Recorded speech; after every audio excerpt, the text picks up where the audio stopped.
itu baru keterima oleh wajib pajak biasanya pertengahan tahun berjalan atau paling lambatnya 2 tahun kemudian. Karena apa? Kalau SPT tahunan, contohnya. SPT tahunan badan kan akan disampaikan wajib pajak paling lambat 30 April 2021 untuk tahun pajak 2020. Dari data yang masuk ini nanti di cross check dengan lawan transaksi, di cross check dengan supplier atau konsumennya wajib pajak, barulah nanti bisa dikolek apakah memunculkan ada data atau data yang tidak sesuai. Bisa jadi dengan wajib pajak itu sendiri, bisa jadi dengan konsumennya, bisa jadi dengan supplier. Nah, artinya kalau 2020 kemarin baru dilapor di SPT 2020-nya di tahun 2021, ya berarti kan paling cepat April lewat berarti Mei Juni. Nggak mungkin lah Mei Juni langsung ada himbauan atas tahun pajak. Nggak. Biasanya nanti datanya itu dikolek oleh tim kantor pusat, diserahkan ke Kanwil, diserahkan KPP, ya bisa paling cepat itu Oktober 2021 untuk himbauan tahun pajak 2020. Misalkan. Tapi yang terjadi di lapangan, kami itu selalu mengimbau paling cepat itu paling cepat itu 2 tahun setelah SPT tahunan disampaikan atau dilaporkan. Itu bicara menggunakan data internal. Data internal itu yaitu dari SPT tahunan, SPT masa PPN. Bagaimana dengan data pihak ketiga? Sama. Saya pernah bercerita bahwa ada kewajiban dari pihak perbankan untuk menyampaikan apa? Nasabahnya yang memiliki saldo sampai dengan 1 miliar per 31 Desember. Nah, berarti kan ditunggu sampai dengan akhir tahun dulu, baru datanya diserahkan. Pasti sudah lewat dari tahun pajak yang bersangkutan, himbauan kami. Data yang kami peroleh dari itu. Data-data tersebut setelah dikolek kantor pusat kemudian diserahkan Kanwil, diteruskan lagi ke KPP, maka komunikasi kami kepada wajib pajak tentu melalui surat menyurat. Apalagi kemarin kondisinya pandemi, surat menyurat kadang-kadang nggak nyampe, karena wajib pajaknya libur, kantor pajak juga libur, gitu ya. Himbauannya udah dikeluarkan di Februari 2020, kemudian pandemi, WP-nya tutup, gitu. Bisa jadi baru direspon di tahun 2021. Itu kondisi pandemi, karena kondisi. Artinya di sini pada saat WP menerima surat himbauan, itu baru bagian konfirmasi. Kami baru nanya nih ke wajib pajak, kami ini punya data. Benar nggak sih data ini? Contoh yang konkret, barusan ada yang nanya, saya konsultasi, Pak, saya dapat himbauan, Pak. Gimana? Ekualisasi PPh PPN. Coba kita cek sama-sama. Oh, ternyata dari ekualisasi SPT PPN yang disampaikan oleh kantor pajak kepada wajib pajak, nilai peredaran usaha itu lebih besar PPN daripada PPh badan. Saya bisa sampaikan ini aman. Artinya kita tinggal jawab, kemudian kita cerita kepada kantor pajak, Pak, kenapa omset di PPN kami lebih besar dari PPh badan? Karena sesuai dengan Undang-Undang Pasal 11 di Undang-Undang PPN itu terutama mana yang mendahului antara penyerahan atau pembayaran. Konsekuensinya di masa Desember, pada saat kami mengirimkan barang kepada konsumen, itu PPN sudah terutama. Dan tentu saja kami mengut PPN. Tentu saja peredaran usaha kami menjadi lebih besar dibandingkan PPh. Nah, kalau seperti itu bisa dijawab, tentu PP juga akan diminta. Saya sarankan segera temuin AR-nya, sehingga SP2DK ini bisa ditutup atau di-close oleh kantor pajak. Karena kalau misalkan ternyata SP2DK ini nggak bisa di-close karena wajib pajak tidak respon, khawatirnya nanti wajib pajak diusulkan pemeriksaan. Jadi di SP2DK itu bukan menjadi data konkret yang endingnya akan menjadi ketetapan. Itu. Nah ini slide-nya ini juga saya baru dadakan bikinnya karena terus terang ini bicara SP2DK adalah internal dari pihak KPP, DJP khususnya. Apa yang dilakukan jika wajib pajak mendapatkan SP2DK, yaitu surat permintaan penjelasan, kalimatnya surat permintaan penjelasan atas data dan atau keterangan. Kemudian ketahui terlebih dahulu apa itu SP2DK terhadap dugaan belum terpenuhi kewajiban perpajakan. Yang contohnya tadi kan dibilang, ini nggak jadwal nih peredaran usaha. Oke, kita terima dulu. Jadi nggak serta-merta kita langsung kaget, Pak, kok langsung dihimbau? Kok langsung harus bayar? Enggak. SP2DK itu baru alat dari KPP, teman-teman, khususnya senjata para AR. Saya bilang AR akun representatif yang membawahi AR wilayah dan juga WP strategis. Begitu itu ada data, maka kami akan mengkomunikasikan SP2. KPP akan mengirimkan SP2DK melalui pos, jasa ekspedisi, diulang, faksimil kepada WP atau menyampaikan secara langsung melalui visit. Nah, kalau visit ini AR juga wajib memberitahukan. Artinya di sini kepada wajib pajak sudah dapat nih SP2DK. Kemudian sekalian silaturahmi. Kenapa? Kemarin di Bandung itu Kanwil Jabar 1 ada namanya perubahan reorganisasi SMO, di mana Madianya bertambah dari Madia hanya 1 menjadi 2, Madia 2 Bandung. Nah, Madia 2 Bandung tentu AR-nya baru, WPWP-nya baru. Nah, bisa jadi ini begitu ada SP2, maka sekaligus silaturahmi kepada wajib pajak memperkenalkan diri. Saya AR Anda yang baru, namun dalam prosesnya ini ada data yang ingin kami konfirmasi. Sebelum hari H, sebelum akan dijalankan surat tugasnya, katakanlah misalkan akan dilaksanakan kunjungan hari Senin kepada tempat usaha wajib pajak. Hari Jumat WP harus diberitahu dulu. Ya. Istilahnya kalau kita mau bersilaturahmi kepada wajib pajak itu ada komunikasi dulu. Kalau ujug-ujug, ya bisa saja ujug-ujug. Tapi memang tidak ada sanksinya kalau misalkan satu ujug-ujug.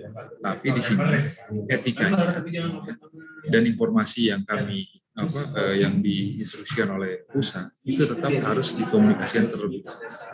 Ya, komunikasinya informal. Karena terus terang SPT tahunan akan berbunyi alamat dan juga nomor telepon yang bisa dihubungi. Nah, itu bisa dimanfaatkan oleh kami selaku AR apabila akan melakukan kunjungan terkait dengan data SP2DK. Dan ini suratnya pasti kalimatnya ini. Nanti ada yang bisa dihubungin. Setelah data dikirim, surat dikirim itu, Anda bisa menghubungi AR siapa.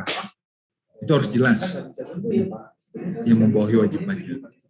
Nah, biasanya suka ada deadline, kapan wajib pajak harus merespon. Biasanya ada kalimat yang benar-benar 7 hari setelah surat dikirim atau 7 hari setelah surat dikirim wajib pajak. Di data ini juga akan dicantumkan nomor kontak person dari AR tersebut. Ya, itu yang akan artinya di sini WP bisa segera mengkomunikasikan. Kalau datanya bisa dibantu, dijawab segera datangkan saja. Tapi kalau misalnya lebih dari 7 hari, nah ini menjadi tools. Pak, izin Pak, karyawan kami ada yang terkena COVID terkait data pajak ini. Minta izin bisa lewat dari 7 hari, itu informasi yang bisa segera disampaikan. Dan itu setelah kita menerima SP2DK bagi pihak wajib pajak, ini wajib menyampaikan tanggapan. Maka wajib pajak ini diberi pilihan bisa menanggapi secara langsung atau tertulis. Yang tadi contohnya kalau langsung, Pak, ini kan secara ketentuan ini pasal 11 Undang-Undang PPN. Maka masa PPN di Desember itu pasti akan lebih besar omsetnya dibandingkan dengan PPN badan. Karena di badannya diakui nanti pada saat pembayaran, di PPN-nya terutang pada saat barang diserahkan. Oh, kalau gitu kata AR, saya minta data pendukungnya Pak, mana SPT masa PPN Desember, mana piutang di bulan Desember. Datanya nanti cloud, ya sudah, selesai. Dan bisa jadi mungkin bukan hanya masa Desember, karena terus terang dalam proses bisnis yang saya dengar langsung dari wajib pajak, setelah barang diserahkan, itu bisa jadi pembayaran itu 1 minggu kemudian, bisa jadi 1 bulan kemudian, bisa jadi lewat dari 1 bulan, sampai lewat dari 1 tahun pun ada. Itu jadi di situ kondisinya. Nah, nanti dalam prosesnya apabila ini informasi saja bahwa jika membutuhkan pelayanan perpajakan dari KPP, ya istilahnya yang tadi kalau tidak mencatatkan nomor telepon, kita bisa langsung hubungin kantor pajak, bisa melalui website www.pajak.go.id, kemudian kita cari unit kerjanya KPP di mana kita tempat. Ya. Itu bicara SP2DK. Ada pertanyaan dulu kaitannya dengan himbauan SP2DK. Iya, cuman nggak tahu ya. Ngomongnya udah buka. Nah, kayak ada masalah. Kaitannya dengan slide tadi SP2DK tidak saya share ya, saya izin nanti hanya disampaikan di sini saja. Kemudian nanti kaitannya dengan pemeriksaan, baru nanti slide-nya saya share.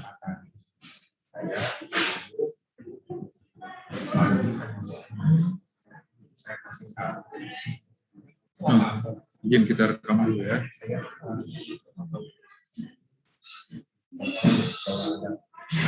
Recording in progress. Suaranya terdistorsi nggak ke teman-teman?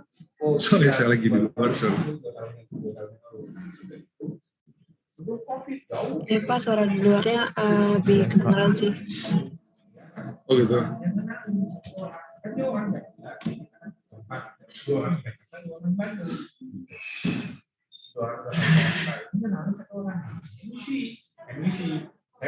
Baik, kita masuk ke pemeriksaan.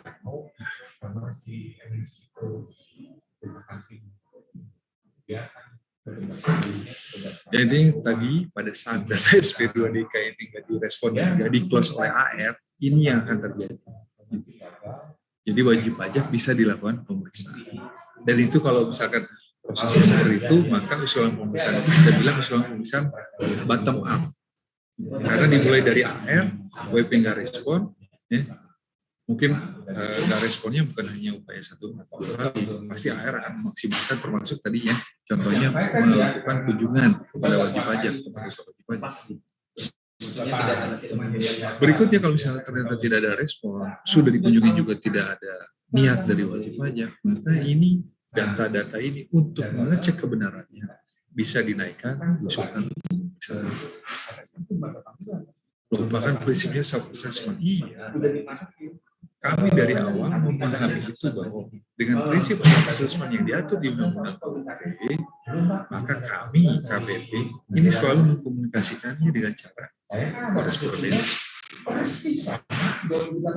Jangan dianggap bahwa surat ini kemudian menjadi final atau menjadi produk dan ada yang harus kita bayar. SP2DK itu bukan menjadi bukan ini menjadi produk ketetapan apakah itu SKPKB atau seterusnya. Jangan lupa 2018 Pak Imam juga. Ya, semua ada bisa sial gitu. Bicara kaitannya dengan pemeriksaan, ada diatur di pasal 29 ayat 1 Undang-Undang KUP. Ingat, jangka waktu pemeriksaan itu ada diatur di pasal 13 ayat 1 Undang-Undang KUP, yaitu kita 5 tahun berwenang memeriksa wajib pajak. 2021 berarti kita masih bisa memeriksa 2020, 2019, 18, 17, dan terakhir 16. 16 terakhir akan berakhir di 31 Desember ini. Kalau misalnya teman-teman ada kenalan konsultan atau misalnya teman-teman kantor pajak, itu pasti 2016 itu sekarang lagi pada di istilahnya dalam istilah kita sedang diuber-uber. Kenapa? Karena akan daluarsa terkait dengan pemeriksaan. Lain halnya, kemarin kaitannya dengan penyimpanan dokumen, bahwa penyimpanan dokumen itu harus 10 tahun. Kenapa 10 tahun? Itu equal treatment terkait dengan tindakan kami apabila melakukan pemeriksaan bukti permulaan, di mana ada indikasi tindak pidana pajak. Dan saya paling menguasai pasti. Kebetulan kemarin katakan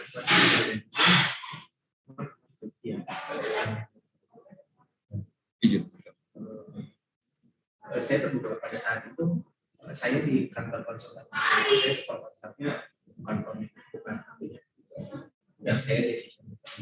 Bukan itu ya, informasi yang pernah di Bandung. Bukan di Bandung ya? Di Bandung. Yang itu bukan. Yang Pak Puji bukan. Pak Puji kan? Secara garis besar pengertian dari pemeriksaan adalah, dan tujuannya nih bunyi di sini ya, menghimpun, mengolah data, keterangan, bukti. Ya, lihat.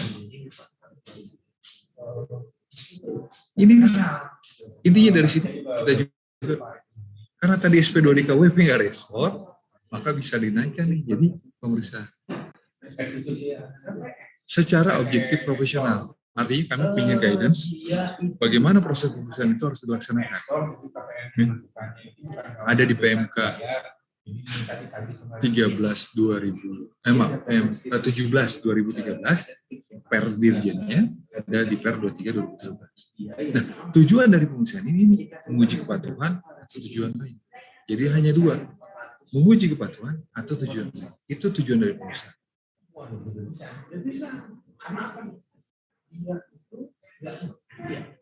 Pemeriksaan untuk menguji kepatuhan, ruang lingkupnya apa? Satu, beberapa, atau seluruh jenis pajak. PPN-nya, karena dia ekspor, kemudian menyatakan lebih bayar, maka dia akan mengajukan restitusi.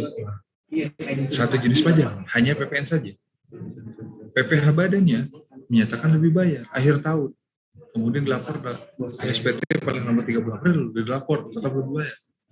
Karena PPh badan menyatakan lebih bayar, maka pemeriksaannya bisa seluruh jenis pajak. Bisa kita bilang all taxes.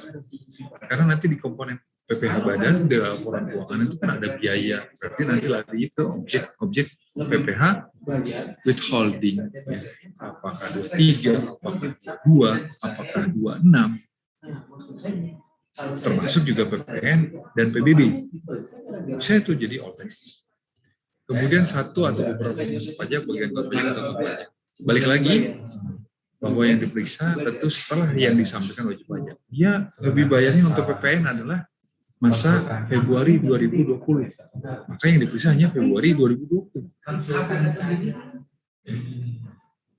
Pak, tolong dong lebih bayarnya, ini himbauan air biasanya. Kalau Bapak memang adalah WP yang berorientasi ekspor, lebih bayarnya jangan minta tiap bulan dong. Tapi secara periodik, berapa? 3 bulan sekali. 3 bulan sekali, baik. Januari, Februari, Maret. Berarti Maret saya boleh dong minta lebih bayarnya. Oke. Maka yang diperiksa dari Januari, Februari. SPT Badan menyatakan rugi di tahun 2020. Penyebab ruginya ya, ternyata ada kompensasi dari 2019, ada kompensasi dari 2018 ruginya. Di saat WP menyatakan rugi, kompensasi itu kerugian itu bisa dikompensasikan maksimal 5 tahun. Maka dari 2020 ini bisa kami lakukan pemeriksaan plus tahun pajak sebelumnya yang menyebabkan dia rugi. Artinya 19 diperiksa, 18 diperiksa. Tahun-tahun lalu maupun tahun berjalan. Nah, bagaimana tadi saya sampaikan bahwa kita memperoleh data itu setelah berakhirnya tahun pajak ya. Tentu dalam proses pemeriksaan juga kita selalu bicara tahun-tahun lalu. Relatif jarang tahun berjalan. Karena datanya pasti telat.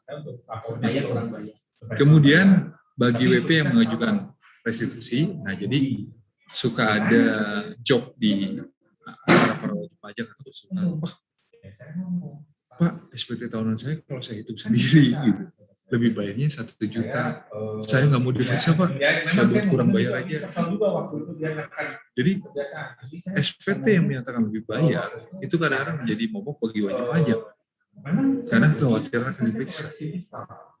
Tapi kalau kita yakin bahwa lebih bayarnya karena, contohnya kalau pegawai misalkan lebih bayarnya karena kesalahan pemotongan atau lebih potong oleh pemberi kerja, ya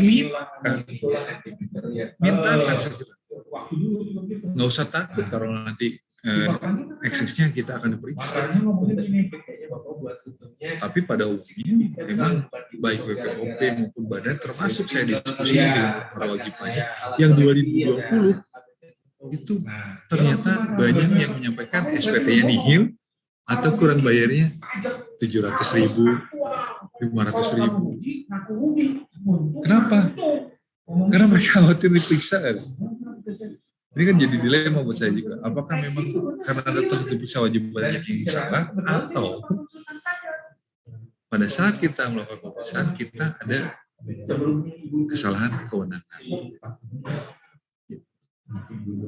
Nah, jadi nanti yang dalam rangka menguji kepatuhan, status SPT-nya lebih bayar. SPT rugi. Tidak menyampaikan atau menyampaikan SPT tapi melebihi jangka waktu dalam surat teguran. BP Badan Merger Konsolidasi Ekspresi Liquidasi Bubaran dan Risk Based Selection. Prosesnya ini bisa pemeriksaan kantor, bisa pemeriksaan lapangan. Kantor 3-6 bulan, lapangan 4-8 bulan. Sejak saat itu dia bikin Ini endingnya baru SKP atau STP, yaitu ketetapan. Kalau menguji kepatuhan. Loh, kalau tujuan lain apa Pak endingnya Pak? ibu bikinnya Tujuan lain itu ada pemberian NPWP secara jabatan, penentuan WP di daerah terpencil, penghapusan NPWP, WP mengajukan keberatan dan lain sebagainya. Artinya di sini endingnya, akhirnya bukan surat ketetapan pajak, tapi kalau penghapusan berarti surat penghapusan, pemberian NPWP berarti SKT surat keterangan terdaftar. Jadi kalau pemeriksaan menguji kepatuhan pasti menjadi produk ketetapan. Tujuan dari menguji kepatuhan. Pemeriksaan untuk tujuan lain itu bukan surat ketetapan.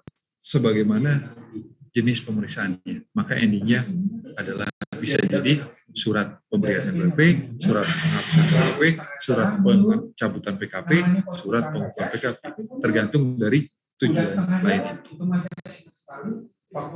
Ada pertanyaan?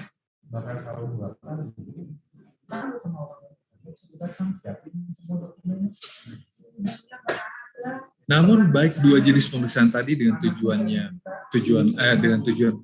menguji kepatuhan dan tujuan lain itu tetap dilaksanakan dua jenis proses, ada lapangan ada kantor. Ya. Jadi kalau misalkan meninggal, PPOP meninggal, ya bisa jadi tetap pemeriksaan lapangan. Karena kita harus ngecek benar enggak, jangan-jangan surat kematiannya palsu, ya? Karena bisa dibikin. Ya.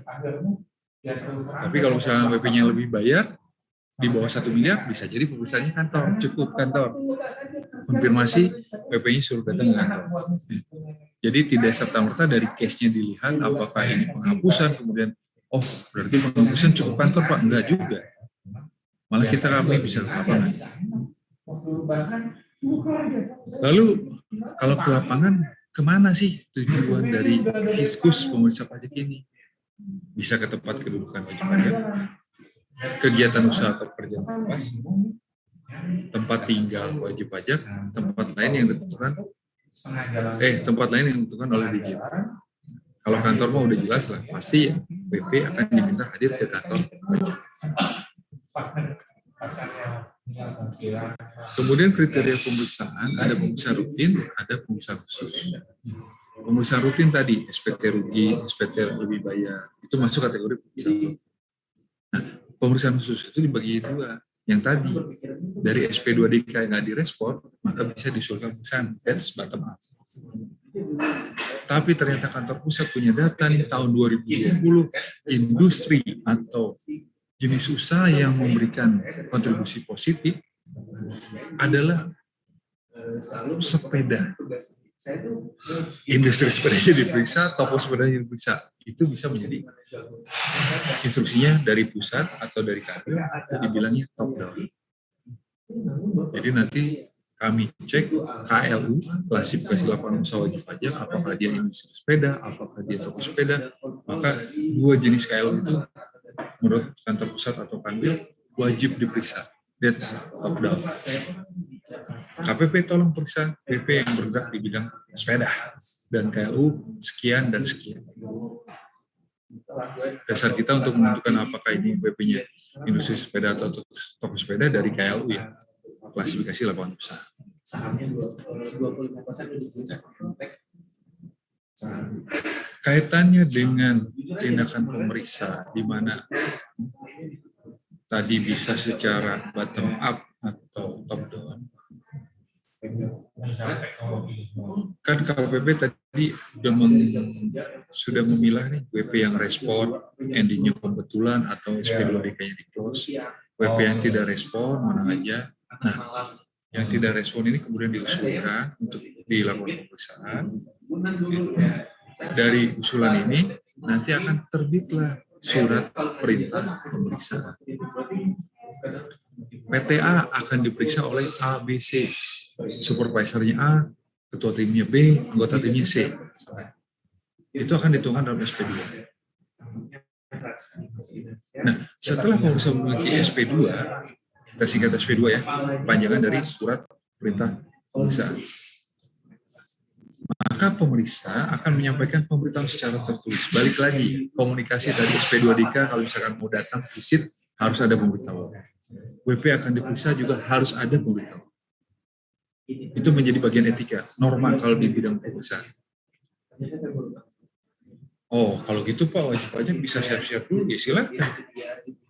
Ya kan, siap-siap berarti kan dia tahu lebih bayarnya apa nih. Oh, karena saya lebih bayar karena ada PPh 22 impor.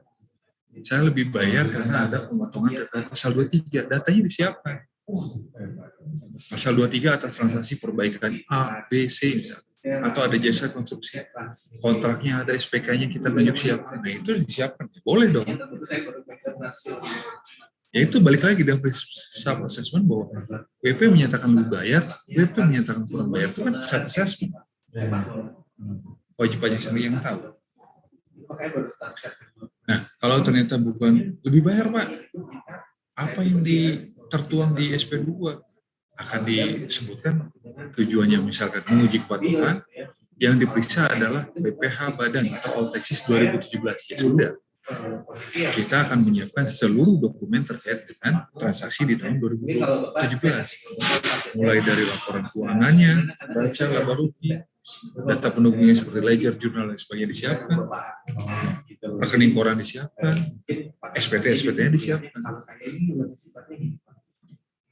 Jadi penyampaiannya bahwa setelah KPP, pemeriksa pajak, megang yang namanya SP2, maka harus menyampaikan pemberitahuan secara tertulis. Anda akan diperiksa, kemudian kami akan visit ke tempat usaha wajib pajak pada tanggal berapa, hari apa. Itu disampaikan di pemberitahuan secara tertulis. Setelah direspon oleh wajib pajak, oke Pak, silakan Pak, datang Pak. Begitu dia di lapangan, di tempat pemeriksa wajib pajak, pemeriksa juga wajib memperlihatkan tanda pengenal pemeriksa dari surat perintah pemeriksaan. Ini ada keterangan surat tugas jika tim berubah. Ya, artinya kan kita sebagai ASN pasti akan kena mutasi, termasuk juga pemeriksa pajak. Begitu misalkan dapat SP2 di 2020, ternyata di 2021 dia mutasi, maka atas petugas tersebut harus diganti. Siapa penggantinya? Supervisornya kah yang diganti, ketua timnya kah diganti, anggota timnya kah diganti? Itu harus ada keterangan dan diinformasikan pada wajib pajak.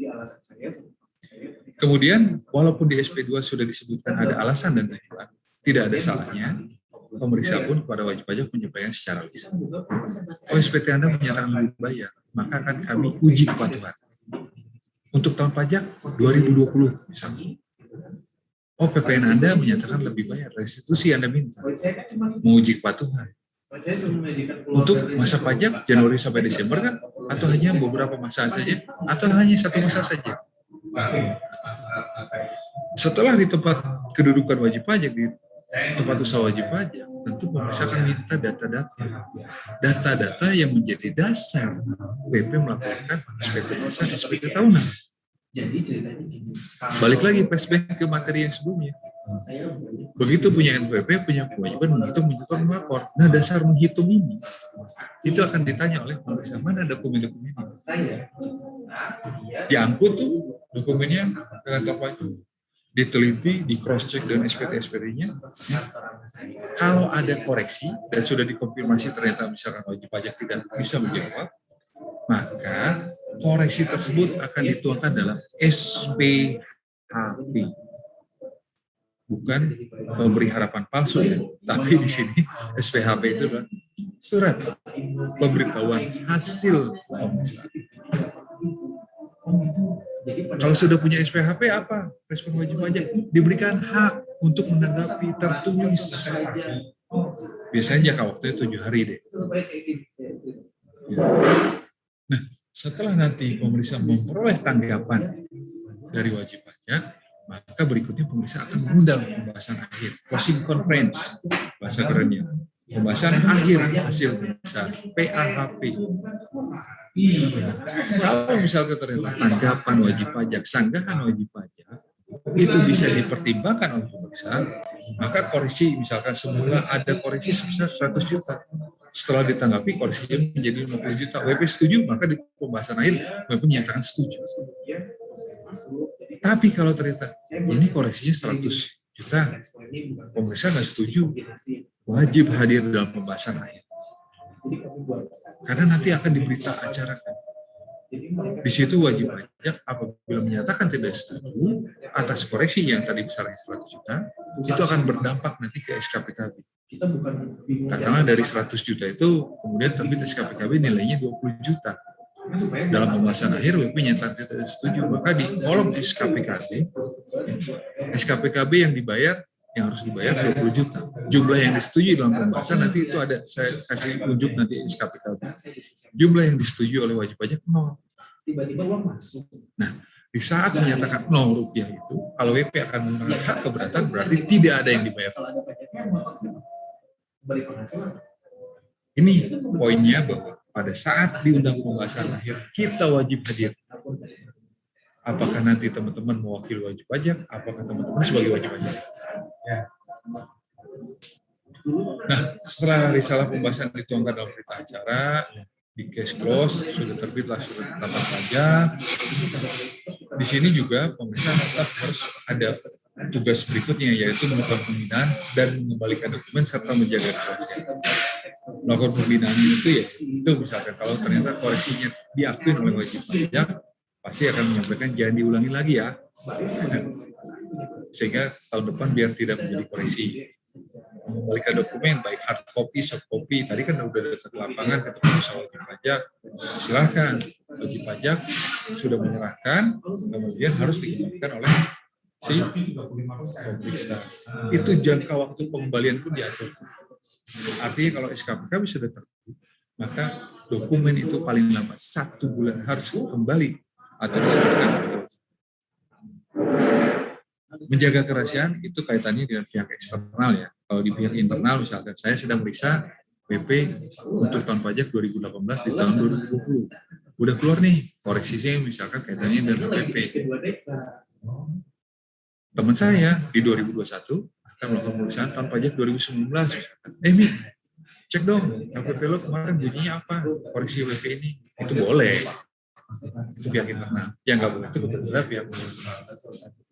Woro-woro gitu, langsung muncul di acara siap 86 atau misalkan Bea Cukai punya acara gitu ya di televisi. Nah kita nggak bisa. Jadi siapapun yang diperiksa itu akan sampai kapan akan dijaga, mulut kita ditutup. Kalau ditanya pihak eksternal.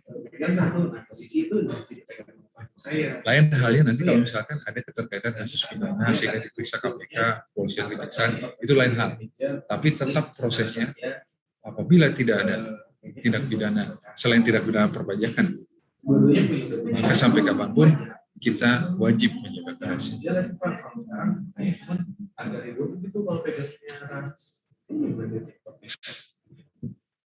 Itu kaitannya dengan perusahaan. Silakan kalau ada yang ditanyakan dulu dari teman-teman.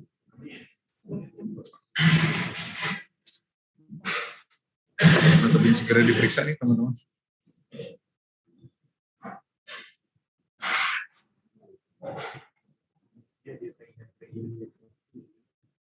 Enggak sempat ngobrol dong sama si KPA. Ngobrol sehat bang? Ada yang mau didiskusikan bang? Kalau aku sih belum sih Pak, masih sharing.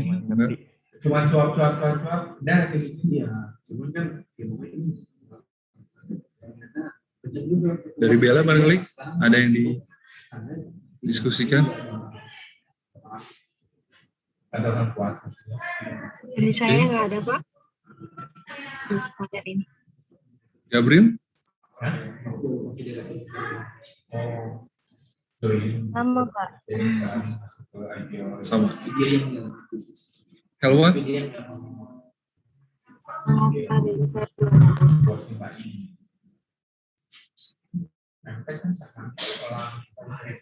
Yang lembut, sofa?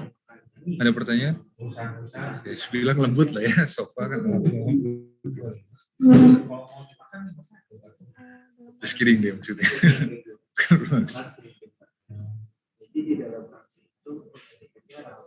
Sheila, ada yang didiskusikan deh? Kaitannya pemeriksaan SP2DK? Tidak saudara atau siapa yang dipercaya. Kalau dia dikasih ini kehilangan. Ada nggak saudara atau orang tuanya yang melakukan kegiatan usaha akhir-akhir bulan ini pasti dapat surat cinta tuh SP2DK? Kalau udah bulan berberan September, Oktober, November, Desember itu biasanya kantor pajak rajin tebar SP2DK.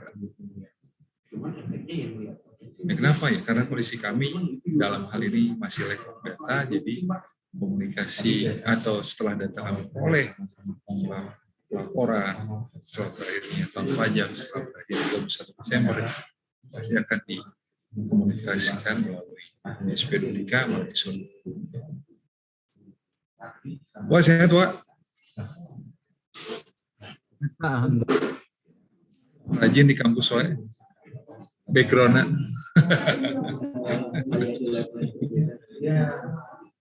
Nah, selain sebelah coba. Giancarlo, ada yang mendiskusikan deh? Kenapa Pak? Ada yang didiskusikan? Kalau saat ini belum Pak.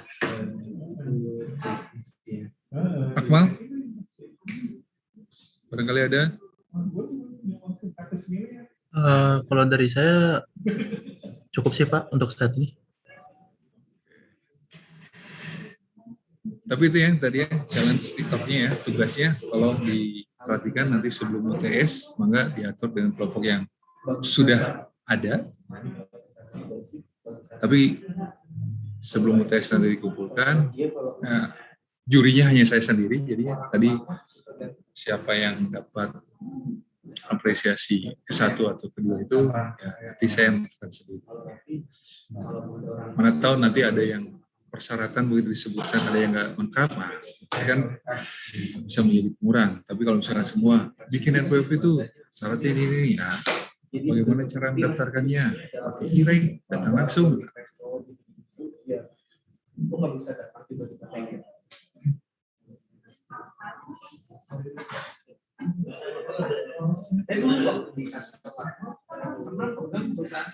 Bicara pemeriksaan juga nanti ada hak dan kewajiban. Tadi kalau bicara sisi pemeriksaan ada dua, dari sisi wajib pajak nanti ada hak. Tapi hak dan kewajiban ini mungkin kita diskusikan minggu depan. Untuk kesempatan siang ini izin saya cukupkan sampai dengan sekarang. Recording stopped. Ya, insya Allah besok kita ketemu lagi. Sebentar ini khawatir baterainya habis, saya coba dulu. Kita buat sesi foto teman-teman, izin untuk presensi.